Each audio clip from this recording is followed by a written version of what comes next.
အားလုံးပဲမင်္ဂလာပါဗျကျွန်တော်တို့ MMTR အောင်ချက်သူပါဆိုတော့ဒီနေ့မှာကျွန်တော် unboxing လုပ်ပေးဖို့ဖုန်းတစ်လုံးရှိရပေါ့နော်တခြားဖုန်းတော့မဟုတ်စံတော်ချိန် mobile မို့လည်းများဟိုနေ့ကမှပို့လိုက်တဲ့အစ်စ်ထွက်တဲ့ကောင်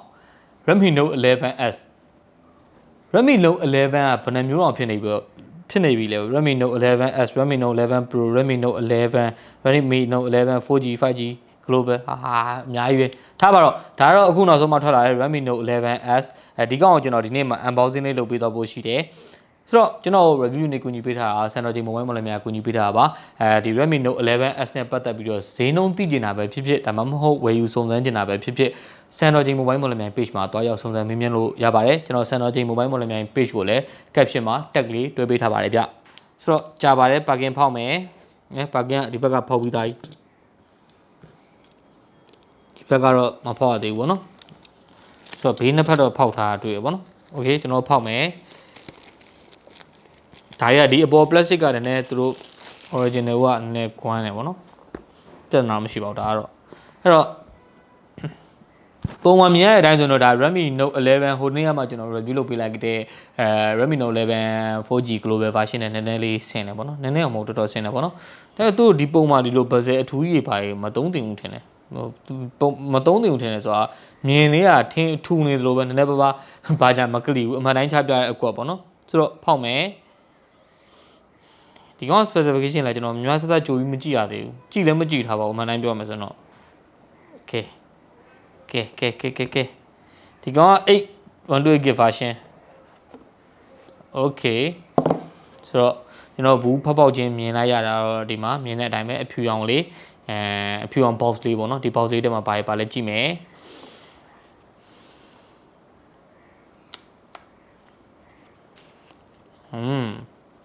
ရှင်းပါတယ်အရင်ရိုးရှင်းပါတယ်ဒီ crystal guide တွေပါမယ် crystal guide တွေနည်းတာမဟုတ်အထူးကြီးပဲ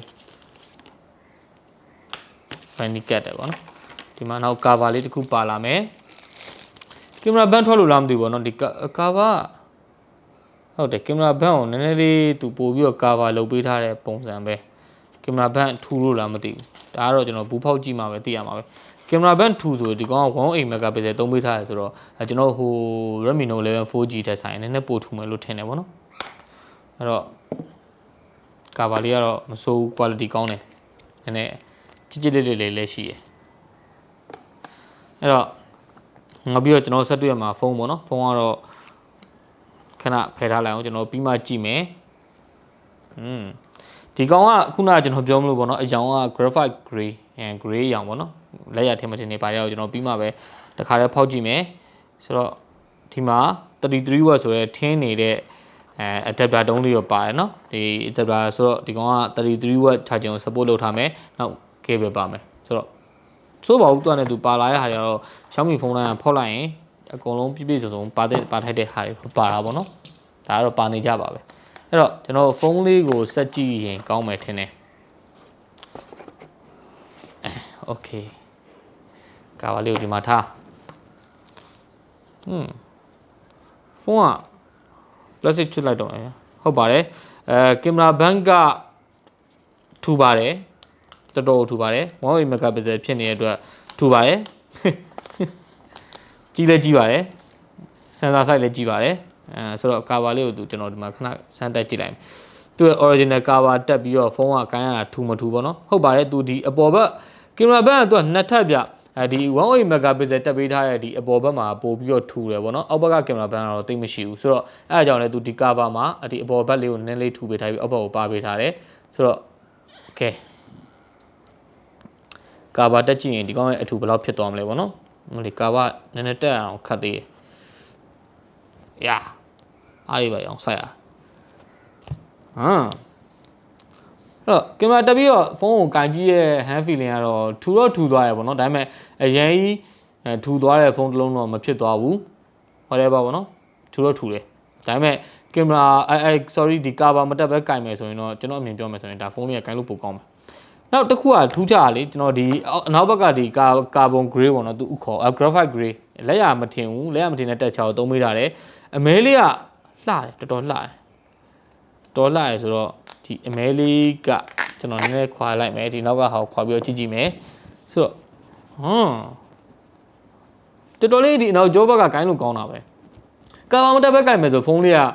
ကိုင်းရတဲ့ hand feeling တော်တော်ကြီးကိုမိုက်သွားတယ်တိတိတသားကြီးကိုမိုက်သွားတယ်ဗျာကိုင်းရတဲ့ဒီလိုဘယ်လိုပြောရမလဲအနေထားတက်မှာသူ့ level တစ်ခုရောက်သွားတယ်လို့ခံစားရတယ်လို့ပြောရမလဲဒီကိုင်းရတဲ့ hand feeling မှာအရင်ထူနေရမျိုးအရင်လေးနေရမျိုးတွေမရှိဘူးဆိုတော့ဒီတစ်ချက်တော့ကျွန်တော်တော်တော်လေးသဘောကျတယ်ဒီကောင်က stereo speaker ကိုသုံးပေးထားတယ် stereo speaker ကိုသုံးပေးထားတဲ့အတွက်အပေါ်ဘက်မှာ Xiaomi ရဲ့ထုံးစံတိုင်းပဲကျွန်တော်တို့earpiece speaker ကိုမသုံးဘဲနဲ့ dedicated speaker port တွေထည့်ပေးထားတယ် blaster headphone jack လုံးဝပြည့်စုံပါတာဘေးရင် MI 13နဲ့လာမယ်သူကမြန်မာဘာသာစကားကိုတမ်းပြီးရွေးခိုင်းတယ်မရွေးဘူးကျွန်တော် English မရွေးဘူးဆိုတာကတချို့ setting တွေကဘာသာပြန်တာမှန်သေးတဲ့အတွက်မရွေးရပါ region ကတော့ကျွန်တော်မြန်မာကိုရွေးလိုက်မယ်ဆိုတော့ဒီကောင်နဲ့ပတ်သက်ပြီးတော့ကျွန်တော်အခု setup ကဘယ်လောက်မြန်လဲတစ်ချက်အရင်ဆန်းတာပေါ့နော် skip okay set တော့ဘာကြောင့် setup ကဘယ်လောက်မြန်လဲဆန်းလဲဆိုတော့ဒီကောင်ရဲ့ဟိုနေ့ပေါ့နော်သုံးပေးထားတဲ့ chip ကအသစ်ဆိုတာဒီဖုန်းနဲ့ဆိုရင်ကျွန်တော်နှလုံးရှိပေါ့နော်ဆန်းတာပထမတစ်လုံးက Tecno ရဲ့ Camon 80p အဲ့ကောင်လေး review ကလည်းဒီရက်ပိုင်းလာမယ်ပေါ့နော်ဒီဗီဒီယိုတင်တဲ့ချိန်ဆိုတပြီးသွားပြီလားတော့မသိဘူးပေါ့နော်ဆိုတော့အဲ့ဒါရဲ့အခုဒီကောင်ရဲ့ဆိုတော့ G96 Helio MediaTek ရဲ့ Helio G96 ကမစိုးဘူး chip size ကတော့12 nanometer ဖြစ်နေတာမှန်တယ်ဒါပေမဲ့ chip ကတော့တော်တော်လေး performance ကောင်းတဲ့ထဲမှာပါတယ်ပေါ့နော် okay အဲ့တော့ setup ကအခုဒီ loading app တွေကိုဘယ်လောက်မြန်လဲတစ်ချက်ကြည့်မယ်ပေါ့နော်မြန်ပါပါဘာဖြစ်ဖြစ်ဒီဖုန်းလေးကကိုင်းရတဲ့ hand feeling ကဟိုတလောကကျွန်တော်ကိုင်းရ Redmi Note 11 4G Redmi Note 11 Pro အဲ့လိုကောင်နေတဲ့ hand feeling နဲ့တူတူလောက်ပဲဆိုတာ Redmi Note 11 4G တောင်ဒီကောင် hand feeling နည်းနည်းလေးပိုကောင်းတယ်လို့ခံစားရတယ်ဘာလို့လဲဆိုတော့ဒီနောက်ကျောဘက်ကသုံးပေးထားတဲ့အကြောင်းကြောင့်တော့မသိဘူးနော်ဟိုကောင်ကအပြာလေးဟိုမှာနည်းနည်းလေးအမုံအမွှားလေးတွေပါတယ်ဆိုတော့အဲ့ဒါနည်းနည်း budget ပိုဆန်သွားတယ်လို့မြင်တယ်ဒါပေမဲ့ဒီကောင်ကတော့ခေါ်တယ်ပေါ့နော်ကိုင်းရတဲ့ hand feeling တော်တော်လေးကိုပိုမိုက်တယ်ဆိုတော့ဒီမှာမြင်တဲ့အတိုင်းပဲ loading တိုင်းကတော့တော်တော်လေးမြန်တယ်လို့ပြောလို့ရတယ်ဒါပေမဲ့ display ရဲ့ brightness တွေနည်းနည်းလေး weak နေလားမဝေဘူးဗျဒါ default ကတော့နည်းပေမဲ့တဖြည်းဖြည်းသူ brightness ကိုချက်ချင်းဆွဲတင်လိုက်တယ်ဒီကောင်ရဲ့ display က AMOLED panel ကိုသုံးပေးထားတယ်အဲ့ဒါကိုမှကျွန်တော်တို့ Xiaomi ရဲ့ထုံးစံအတိုင်းပဲ dot display 90Hz ဘာညာပါပြီးသား 4G resolution နဲ့လာမယ်ကင်မရာကတော့ခုနကျွန်တော်ပြောခဲ့တဲ့အတိုင်းပဲ main sensor နောက်ပြီးတော့ pro grade ပေါ့နော် pro grade main camera လို့သူကသုံးထားတယ်နောက် ultra wide က macro lens ရပါမယ်ဆိုတော့ကင်မရာက3လုံးမဟုတ်ဘူးဒီမှာပါ4လုံးဆိုတော့နောက်ထပ် depth sensor ပဲနေမှာပေါ့ပြီးတော့ဒီကောင်က33 watt fast charging ကို support လုပ်ပေးထားတယ် battery က 5000 mAh ဆိုတော့ overall ပြောရမယ်ဆိုရင်ဒီကောင်ရဲ့ spec လေးကတော့မစိုးဘူးပေါ့နော်ဒီဈေးတန်းဝန်းကျင်မှာ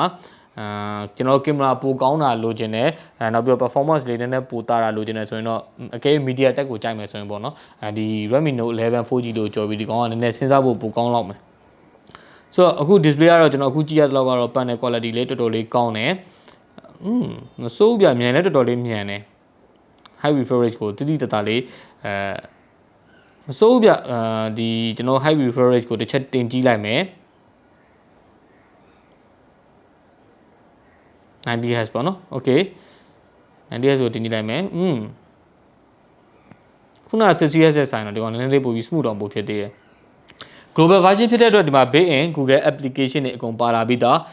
Google နဲ့ပတ်သက်ပြီးဘာညာစိတ်ပူနေစရာလည်းမလိုဘူးကင်မရာ1.8 megapixel ဆိုတော့ဒီကောင်ကင်မရာဆမ်းဖို့လိုလိမ့်မယ်ကျွန်တော်ကင်မရာဆမ်းဖို့ပစီးတစ်ခုတောက်လိုက်အောင်မယ်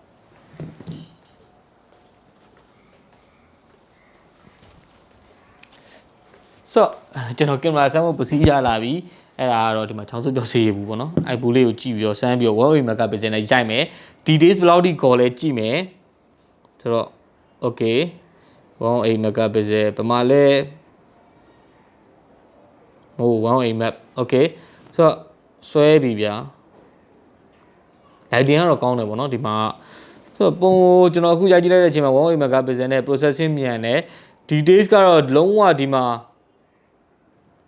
မြင်တဲ့အတိုင်းပဲပေါ့နော် details ကတော့လုံးဝအပြည့်အဝပါလာတယ်ပုံရဲ့ဒီလောက်ထိရောက်နေအောင်ဆိုတော့ကင်မရာဘန်းကတော့လုံးဝမတရားကြီးမိုက်သွားပြီပေါ့နော်မိုက်သွားပြီဆိုတာ first impression တခုအနေနဲ့ပြောရပါကျွန်တော်ဒီကောင်းနဲ့ပတ်သက်ပြီးတော့အဓိကဆန်းဖို့ရှိတာလည်းကင်မရာဘန်းပဲဖြစ်လိမ့်မယ်လို့မြင်တယ်ပေါ့နော်ဆိုတော့တခြားပုံလေးနည်းနည်းလောက်ရိုက်ကြည့်အောင်ဘယ်လိုနေလဲလို့စာလေး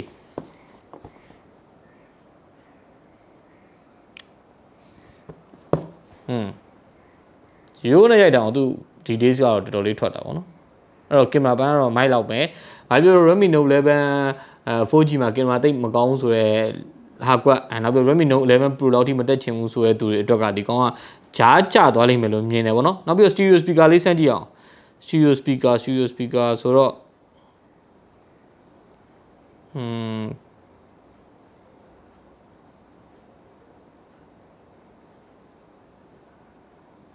ကဲကျဲတယ်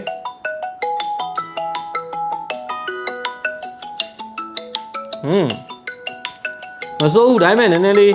ဒီ low frequency ပျောက်နေတယ်လို့ပဲဟုတ်တယ်Windows နှစ်ခုလောက်တော့ Windows နှစ်ခုတည်းနဲ့တော့တခြားဘောက်တော့ပြောလို့မရသေးဘူးเนาะဘာပြောဒီကောင် stereo speaker လည်းမစိုးဘူးလို့မြင်တယ် side mounted fingerprint ကိုသုံးပေးထားတယ် battery က5000 mAh အဲ့ဒါဟိုမှာ33 watt နဲ့အားသွင်းလို့ရမယ်ဆိုတော့ဒီကောင် performance လေးပဲနည်းနည်းကျွန်တော်ကြည့်ရလိမ့်မယ်ဒါပေမဲ့ဒီကောင် performance ကကျွန်တော်လည်းစမ်းပြီးသွားပြီပေါ့เนาะ Helio G96 ကိုကျွန်တော်စမ်းပြီးသွားပြီဆိုတော့ဒီကောင် performance ကအရင်စိုးနေမှာတော့မဟုတ်ဘူးအဲ့ဒါတော့ကျွန်တော်အာမခံလို့ရတယ်ပေါ့เนาะဆိုတော့ဘာပြောဒီ Redmi Note 11S ကလေးက Redmi Note 11 Pro 5G ထဲမှာသွားချင်ဘူးဒါမှမဟုတ် Redmi Note 11 4G လည်းမစင်းချင်ဘူးဆိုတဲ့သူတွေအတွက်ဂျားထဲမှာကင်မရာကောင်းကောင်းနဲ့ဖုန်းတစ်လုံးဖြစ်လာမလားဆိုတာတော့ကျွန်တော်တို့ review ရရင်ပြန်တွေ့ပါဦးမယ်လို့ပြောရင်အဆုံးထိကြည့်ပြတော့ကျေးဇူးအများကြီးတင်ပါတယ်ကျွန်တော်ရဲ့ဗီဒီယိုတွေကိုအခုလိုမျိုးကြိုပြီးစောပြီးတော့ကြည့်ကျင်နေဆိုရင်တော့ကျွန်တော်ရဲ့ YouTube channel လေးကို subscribe and notification လေး on ထားပြီးဖို့လည်းကျွန်တော်ဒီညနေပြီးတော့မြတ်တိုက်ရက်ခံလိုက်ပါတယ်ဗျ